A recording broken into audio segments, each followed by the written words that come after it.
আসসালামু আলাইকুম। নার্গিস রানা ব্লগে নতুন আরেকটি পাখি পালন ভিডিও দেখার জন্য আপনাদের সবাইকে আরও একবার স্বাগত জানাই। কেমন আছেন সবাই? আপনাদের পাখিগুলো কেমন আছে আমাকে কিন্তু কমেন্টস করে জানাবেন। অনেক দিন পর আমার পাখিগুলোকে নিয়ে আপনাদের সামনে হাজির হয়ে গেলাম। আলহামদুলিল্লাহ, মাশাআল্লাহ, আমার পাখিগুলো কিন্তু বেশ ভালো আছে। ভিডিও হয়তো আপলোড করি না, বাট আমার পাখিদের সাথে আমার এইরকম খুনসুটি খুব সুন্দর সময় কাটানোর মুহূর্ত কিন্তু প্রতিদিনই কম বেশি ক্রিয়েট হয়। তো ভাবলাম তার মধ্যে থেকে একটু ফুটেজ নিয়ে আপনাদের মধ্যে শেয়ার করি। এই তো আজকে আমি আমার পাখিগুলোকে কিন্তু খাঁচা থেকে ৫টা পাখি বের করেছি। তার মধ্যে ৪টা পাখি বেশ শান্ত, আমার কথা শুনে ওদের সাথে গল্প করতে কিন্তু খুব ভালো লাগে। তো ওদেরকে কী করেছি, খাঁচা থেকে বের করে কতক্ষণ ফ্লোরে রেখেছিলাম। তারপর আমার যে সুরকের উপরে একটু ওদেরকে বসিয়েছি। তো ওদের খাবারও দিয়েছি, সুন্দর খাবারও খাচ্ছে। অনেকে জিজ্ঞাসা করেন যে আপু তোমার পাখিগুলো এত শান্ত কিভাবে? আমাদের পাখিগুলো তো আমাদেরকে দেখলে খাঁচার ভিতর থেকেই ভয় পায়। তো আমি বলবো যে পাখিকে পোষ মানানোর বা ওদের সাথে খুব সুন্দর সময় কাটানোর জন্য অবশ্যই পাখিদেরকে আপনার দিনে কমপক্ষে ৫ থেকে ৬ মিনিট সময় দিতেই হবে। একটু হাই হ্যালো তাদের সাথে করতেই হবে।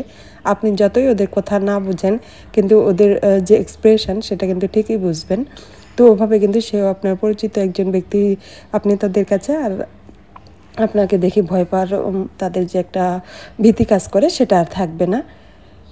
পাখিদের সাথে যদি আপনি নিয়মিত তাদেরকে খাবার দেন, খাবার দেওয়ার সময় একটু আপনার ভয়েস রেজ করেন, মানে কথা বলেন, তাহলে দেখবেন পাখিরা আপনার সাথে খুব বন্ধুত্ব ক্রিয়েট করবে।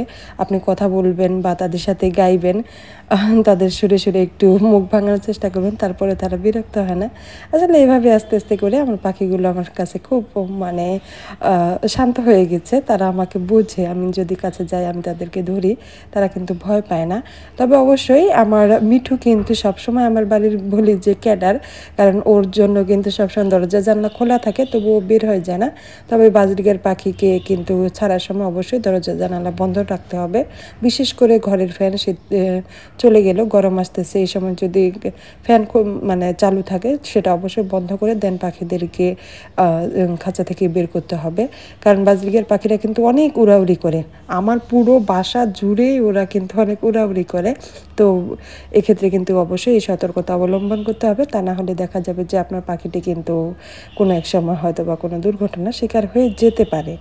তো আপনার চেষ্টা করবেন পাখিকে ছাড়বেন, পোষ মানাবেন, যে এটা যাই করেন, হ্যান্ড ফিডিং করান, এটা আপনি পাখিরা অভ্যস্ত হয়ে যাবে। আপনি যেটাতে অভ্যস্ত করাবেন সেটাই অভ্যস্ত হবে, বাট অবশ্যই পাখিদের প্রতি কিন্তু আপনার সতর্কতা রাখতে হবে। আবার অনেকে বলেন যে আপু তোমার পাখিগুলো বেশ ভালো, আর কি করলে পাখিদের ডিম বাচ্চা ভালো হবে? তো পাখির ডিম বাচ্চা কি করলে ভালো হবে সেটার জন্য ছোট্ট একটা কথা বলি। জানেন, আমরা সুস্থ সবল মানুষের জন্য কিন্তু খাদ্যাভ্যাস একটা খুব গুরুত্বপূর্ণ অংশ। তো আমাদের লাইফস্টাইলের সাথে সেটা খুব যায়। তো খাবার যদি ভালো দেন সেক্ষেত্রে কিন্তু আপনার শরীর ভালো থাকবে, পরিপুষ্ট থাকবে, স্বাস্থ্য ভালো থাকবে। আর খাবার যদি খারাপ হয়, আপনার স্বাস্থ্য ভালো না থাকলে আপনার যে প্রজননের ব্যাপারটা সেটা কিন্তু একটু হলেও উইক থাকবে। সেক্ষেত্রে অবশ্যই পাখিকে রেগুলার সিড মিক্সটা, একটা ফ্রেশ সিড মিক্স দিতে হবে, একটু ভিটামিন জাতীয় খাবার, বিভিন্ন রকম শাকসবজি। পাখিরা যদি শাকসবজি খায় তাদের মধ্যে কিন্তু ফ্যাট জমার সম্ভাবনা কমে যায়। একটা খুব অবাক করা বিষয়, আমি বাজরিকার পাখি পালন না করলে হয়তো বা বুঝতেই পারতাম না যে বাজরিকার পাখির ফ্যাট কিন্তু মানুষের মতোই চর্বি জমে তাদের শরীরে। সেটা কাটানোর জন্য আবার লেবু পানিও ব্যবহার করতে হয়। খুব ইন্টারেস্টিং কিন্তু বিষয়টা। তবে এই জিনিসটা যদি একবার হয়ে যায়, আপনার পাখি যদি ফ্যাটি হয়ে যায়, সেক্ষেত্রে তাদেরকে ফ্যাট কমানোটাও কিন্তু অনেক কষ্টকর, কারণ অতিরিক্ত লেবু পানি দেওয়া যাবে না। আবার ফ্যাট না কমালে কিন্তু পাখিটা ধীরে ধীরে দেখা যায় যে অসুস্থ হয়ে যায়, কোনো এক সময় পাখিটা কিন্তু আপনার কাছ থেকে হারিয়ে যায়।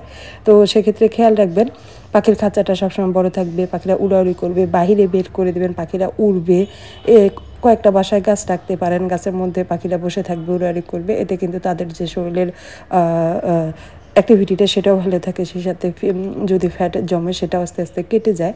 তো আমি কিন্তু আমার পাখিগুলোকে এভাবে বের করি, আর ওরা পুরো বাড়ি উড়াউড়ি করে। এই যে কখনো বাইরে খেতে দিই, তারাও কিন্তু খুব সুন্দর খাবারটা খায়।